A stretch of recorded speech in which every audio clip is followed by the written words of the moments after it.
मूंखे त अफ़सोस थींदो आहे अहिड़नि माण्हुनि ते जेके पंहिंजो टाइम पास करण लाइ ॿियनि जी दिलनि सां रांदि खेॾंदा आहिनि। चवे ज़ाहिद घोटो तोसां ॻाल्हाईंदा चवंदा तोसां ई मोहबत आहे, मूंसां ॻाल्हाईंदा चवंदा त तोसां ई मोहबत आहे मुंहिंजी।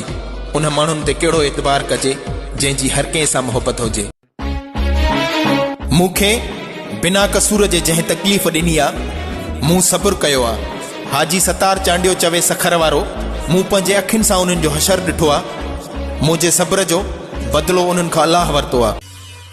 अड़े ॿुधो मूं ते सड़ण वारो, जेतिरी मौला मूंखे शोहरत ॾिनी आहे पंहिंजो पाण ते कॾहिं बि गुरूर न कयो आहे। चवे असगर मुगेरी बाढे वारो, पर इहा ॻाल्हि सच आहे मुंहिंजी इज़त ॾिसी खोड़ माण्हुनि खे मिर्च लॻंदा आहिनि। इहा आकड़ वॾाई कंहिं ॿिए खे ॾेखार, असां तुंहिंजी गुलामी में न आहियूं।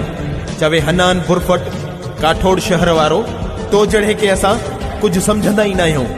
ग़रीब ज़रूर आहियूं पर अमीरनि वांगुरु ज़िंदगी गुज़ारींदा आहियूं।